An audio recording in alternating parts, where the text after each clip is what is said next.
Welcome to the Celebrity Gourmet Podcast, where we feature top bakery and specialty food entrepreneurs from around the world and share stories and tips on how to create a successful life in the baking world.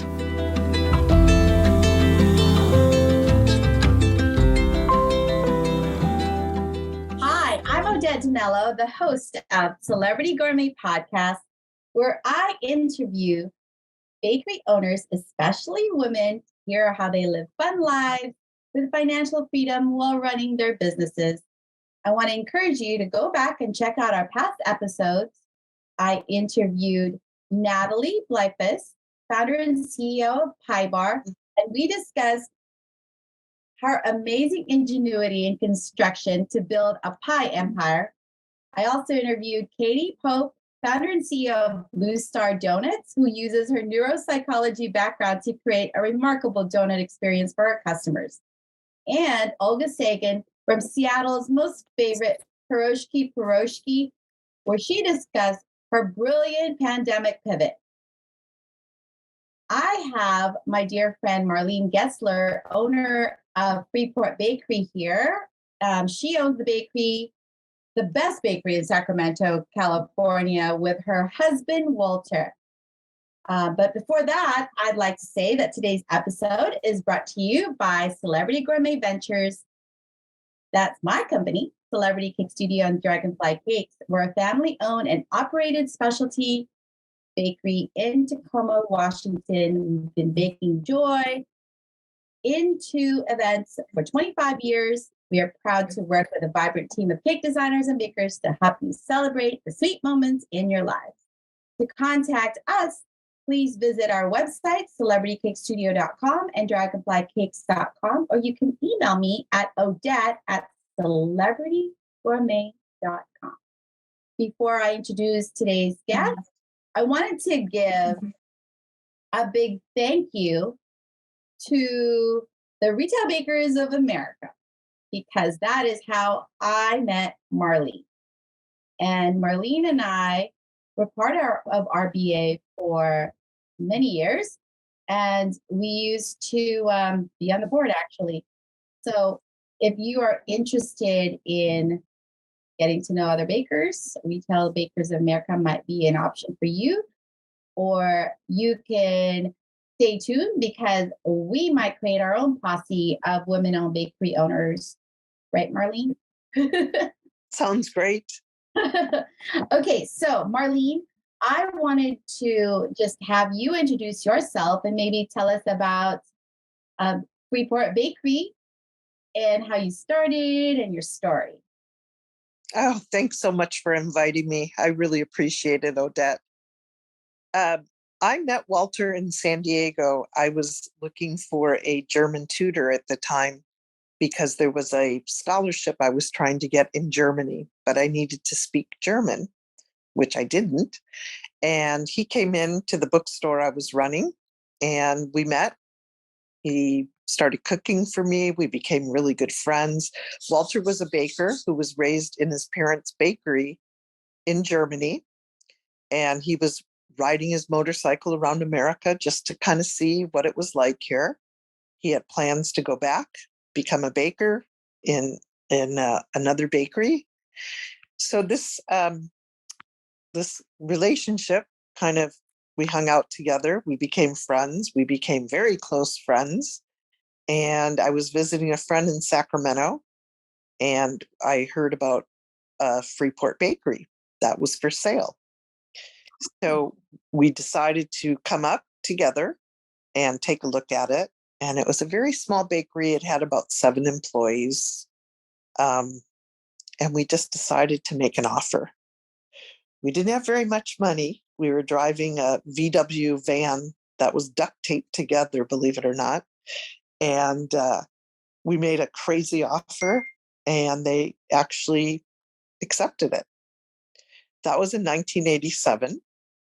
And we expanded the bakery little by little. We didn't change much, but we started adding things like breakfast Danish and some breads and different cakes and pies. And in 1991, we took over the other side of the building that we were in and had the whole building.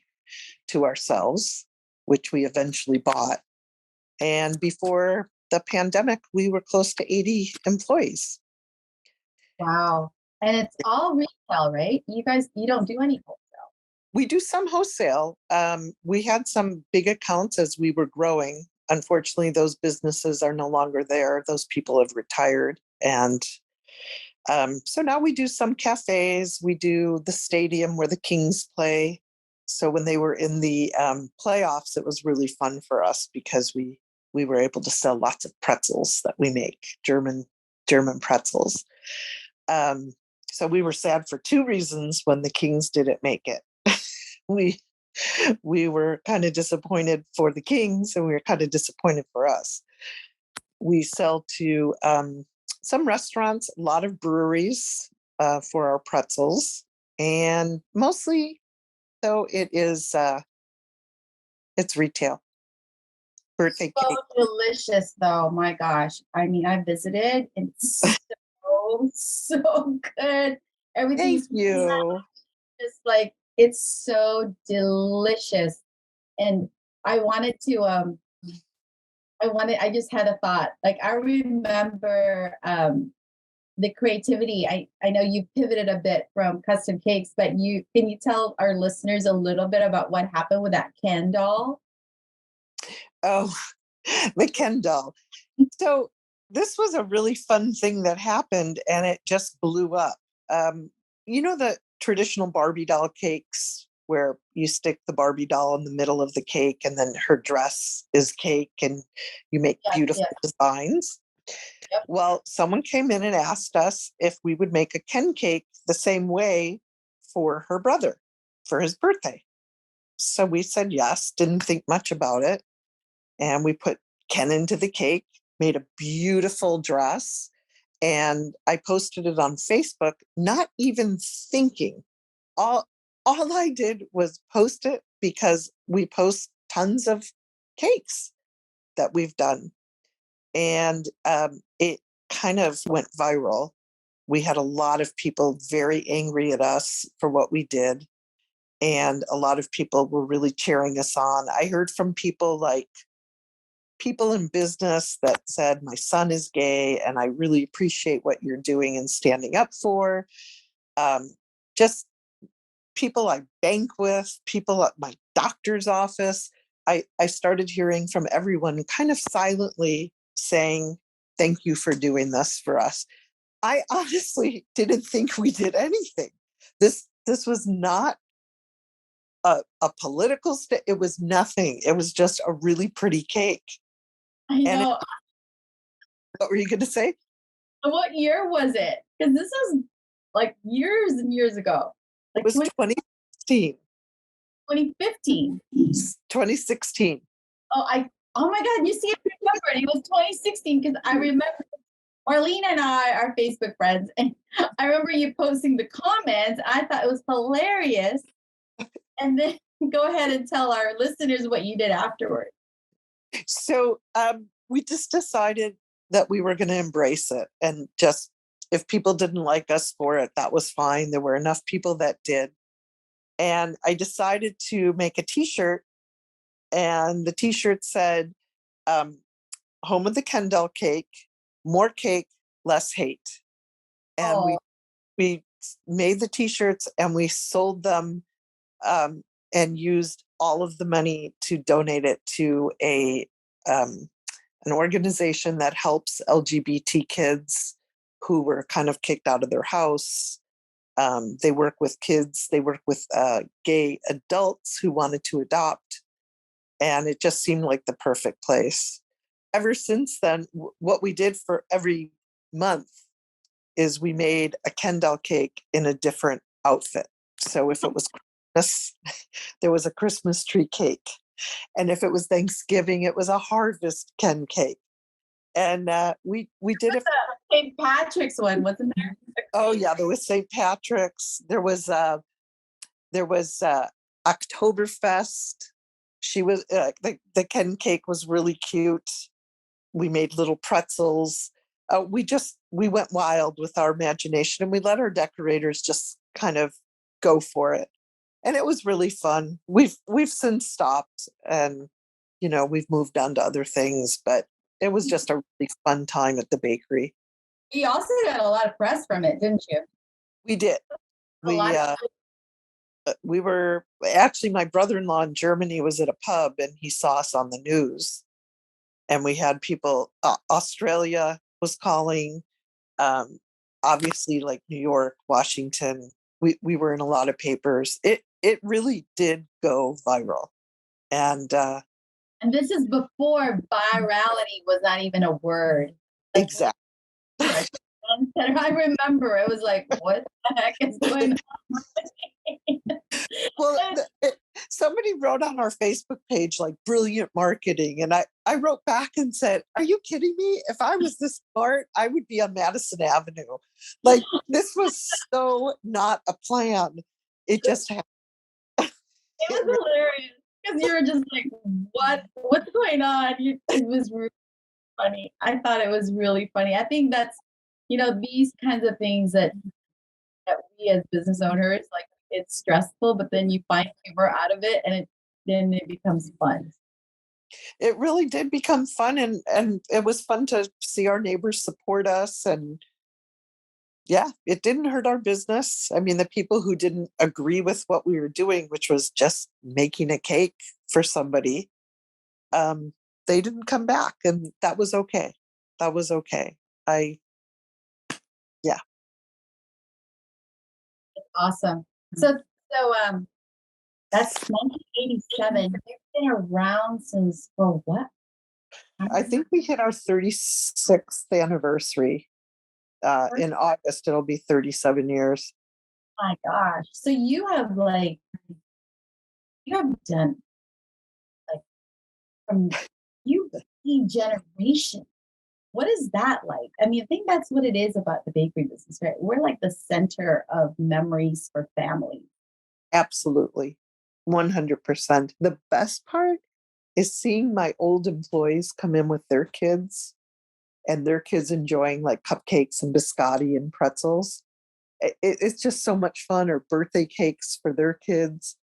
And it's just, people will say, "Oh, my mom used to bring me here. My grandmother used to bring me here." We even had a couple people tell us that they came when they were younger, but they were in their 90s, and there's no way they used to come to see us when they were younger, when they were kids, because we didn't exist. But that memory is so strong of being a neighborhood bakery that, we take it in and enjoy it. Wait, who started Freeport Bakery then? 'Cause I know you bought it. It was a couple, and they started the bakery and then decided they didn't want to continue, and we bought it from them. And how long were they in business for before you bought it? I think it was about 3 years. Oh, okay. So it's been around for 40 years. Yeah, we only count from when we were there. We don't count when they were there. But yeah, technically 40 years. It's amazing. And then you get to see like how the community has changed, and what is that like? We definitely noticed a shift in customers, which is great. Sacramento's a really, really diverse city. And instead of our small neighborhood bakery, we've turned into a pretty big regional bakery. So just tons of different customers.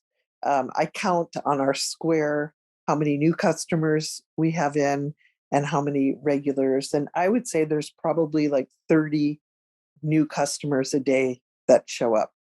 Wow, that's amazing. And they find you through, I know it's walkable neighborhood that you're in, but do they find you through like the reviews, or what is it from?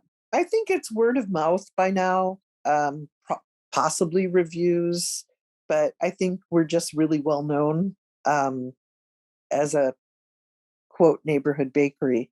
But even though people drive for miles to come to us, when we first bought the bakery, people used to come in and say, "Oh no, I go to San Francisco for my cakes." And for the past 20 years, people come in and they buy cakes from us on their way to San Francisco. So Yeah. it's kind of like, yeah, okay. What I love about your cakes is that they're very light, and there's fruit and it's delicious. Thank you. Yeah, Really, the fruit basket's probably still the number one cake. I mean, we sell so many fruit baskets, buttermilk cake with fresh bananas and fresh strawberries and whipped cream, just tons of them. I mean, we are cutting strawberries all day long. We have two people who just cut strawberries. really, you have a strawberry cutter? Is They don't do it all day, but they do it a long time during the day, a majority of the day. And that's before they go into the Robo Coupe, the machine that will actually slice them. These are for like fruit tarts and things like that. is it called Robo Coupe? I thought it was Robo Coupe. I've always said Robo Coupe, but who knows? I could be wrong. Okay, and for our It's listeners, pretty. Robo Coupe or Robo Coupe is like a dream food processor. It's expensive, but can do a lot of stuff. And I actually learned about that on a trip from the RBA on a trip to somebody's bakery. I had never seen it before. And when we were on a trip in the South, I'm not sure whose bakery it was, but we were on a big bakery tour and he had one. And I was like, what is that? Luckily, that's the best thing about getting to know other bakeries and being friends with people, because you just share ideas. This business has been it's so different from other businesses. People share ideas so gracefully and openly that it's unreal. I love it. It's not so I tell people this, right? It's not like other businesses because the bakery owners they're like real people. They're authentically real because you're not going to be pretentious, right? You own a freaking bakery. You have like food coloring under your nails or whatever. So that's what I love about the business. It's hard to like explain it when you're like in the events business, for example, the catering and all that. It's very like secretive. But the bakery business, it's fun to do these tours and like being part of like an organization like RBA or the one we're going to create that lets you in on like how things operate. You get to find out like stuff like that. Like, what machine did you use to do that? It's so true. In fact, when we were thinking about doing parties, we're having cake decorating parties, I had one of my staff people call you and ask if she could get information from you, and you so graciously offered the information. I mean, it's just so different. I mean, we're far away, but we're still connected. Oh yeah, I mean, it's great. Like I remember I would just call, and this is one of the reasons why I have this podcast, because like I think that there's this underbelly of the bakery posse, right? It's a very specific industry, but we're so like kind and nice to each other. Like I actually just I remember wanting to buy a truck and I didn't know which truck to buy, and I just sent emails and everyone's like, don't buy that one, it sucks. Exactly. Or buy this one because it's this and that. And you're like, oh, great. That's great. Then your decisions are just vetted already. And things that you really wouldn't know. I mean, you wouldn't know it from talking to a salesperson. Yeah. Yeah. And you don't, yeah, exactly. And I think one of the things that I love about the bakery business is that it is full of nuances, right? Like you have so many different things in it to make it work.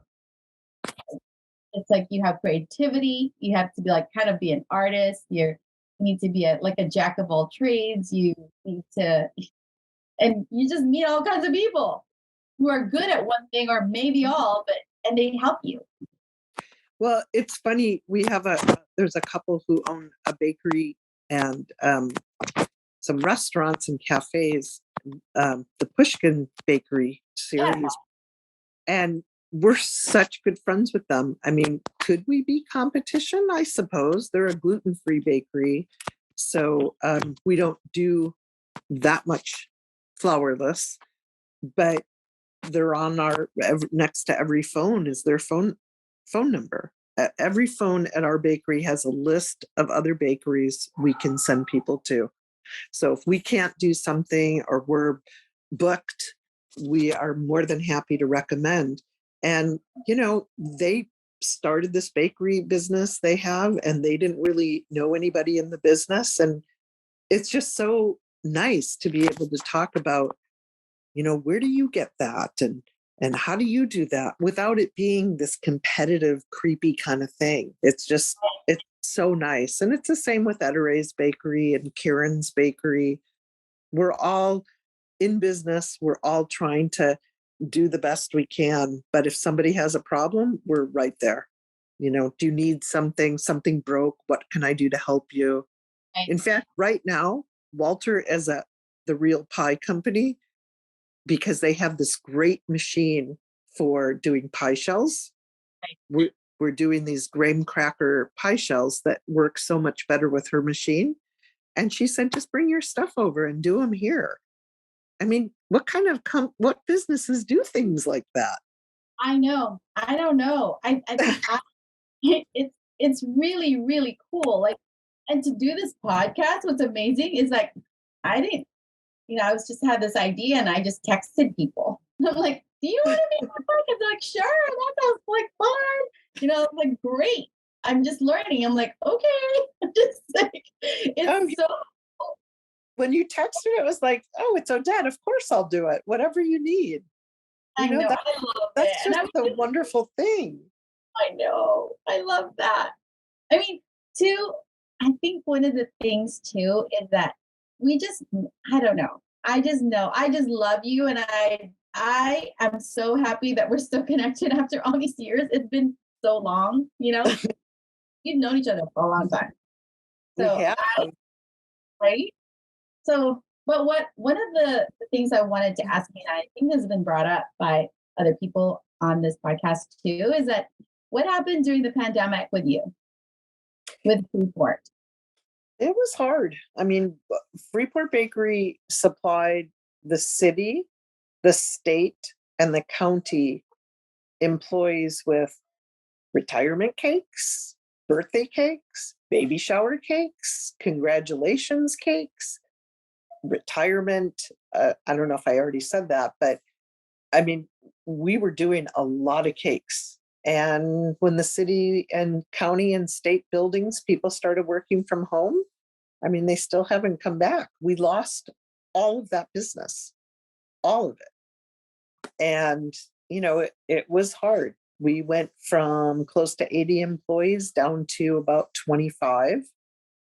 Um, we just couldn't keep up. And a lot of people didn't want to work. They felt it wasn't safe to be outside working. And so we just had a very, very small crew, and little by little, we're building it back up. I think we're close to 50 again, and I'd be fine keeping it there. We don't need to get bigger, but it was really scary. We invested a lot of our own money that was put away for retirement into the bakery to keep it alive and not have to shut down. We did our best. And then and the thing is, when you own a bakery, an events-based bakery like ours, a lot of people are prepaying for things, and then you can't fulfill. Like, you have to refund or give them credit, or it's just a lot of management of that to just keep the integrity of the business. But yet, you end up like having to make these decisions that are just so difficult. I mean, and the pandemic was like no other. Crazy It was town. scary. It was scary. I was refunding wedding cakes that had been booked in advance. going through hundreds and hundreds of thousands of dollars. I mean, it was really scary.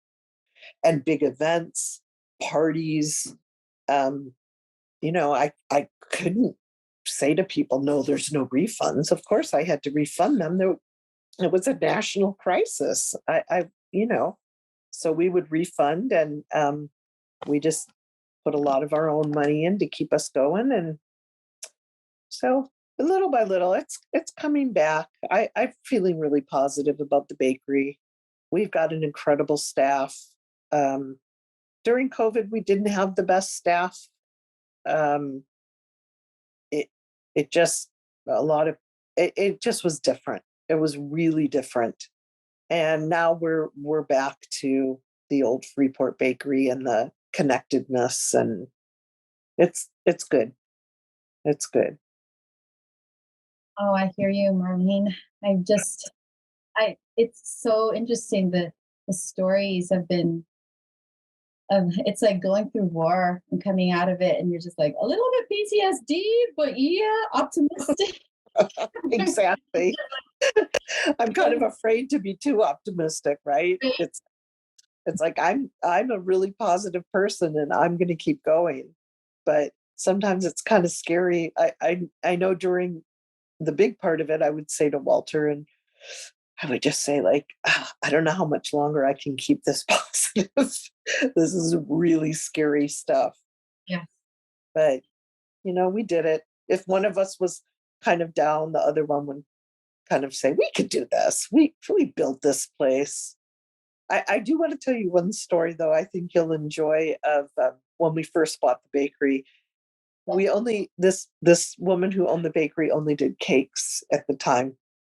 And we started doing Danish and cookies and lots of different things. So there used to be a train that would stop in front of the bakery, to the side. So all the traffic in front of the bakery would stop. And I would go out with trays of samples and give people samples while they were waiting for the train, Yeah. and just say, and point to the bakery and say, this is from this bakery over here. And some people would kind of like roll up their window, and other people were, but I figured I just had to use that moment to show people what we could do who didn't know us, who didn't know anything about us. And I really think marketing in that kind of guerrilla way Yes. really, really helps. Right. I think so. And you know what? It's like you were so ready, because it's like, what else? How else are you gonna bring people in? Exactly. Like, look, this is who we are. This is what we do. And people are like, oh, this is good. Yeah, we're right up there. We'd point across the street. I'd point across the street and say, there we are. And that was the beginning. So I did want to add that for anybody who's just starting out. You just have to kind of push the boundaries and do some crazy stuff. Get your name out there. Yeah. And you know what? It is when you do it with love and heart, people feel it. It's Exactly. It's the realness. The right. realness has to come through, because you could, I mean, at least I can, and I know you can. You could tell when people are not really being upfront or real. Oh yeah. Or like, that's bullshit.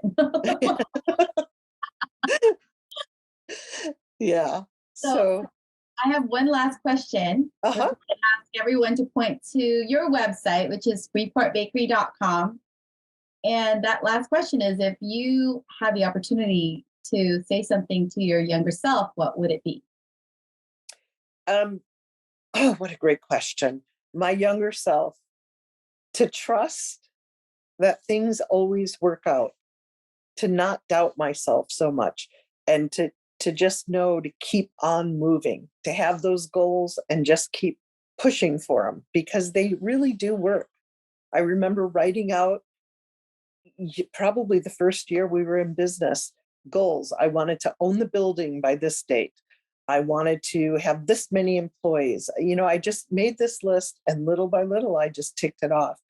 Unfortunately, now I don't really have any goals in that direction. So I'm kind of creating new things to do, having fun. I opened up a booth at an antique mall, and so I'm antiquing and thrifting, and I'm having a lot of fun. I love that, by the way. Love that. I will have to talk to you about that because Oh, sure. I love It's fun. like history of things, and I just love that. Well, thank you so much, Marlene. I'm so excited that you're on this podcast with me, and I wanted to thank you, and I hope everyone visits freeportbakery.com or visit if you're in Sacramento. You can literally taste a piece of heaven by Oh, going to Marlene's Bakery. No, literally, thank you. so good. Well, Thank you so much, Odette. Thanks for listening to the Celebrity Gourmet Podcast. We'll see you again next time, and be sure to click subscribe to get future episodes.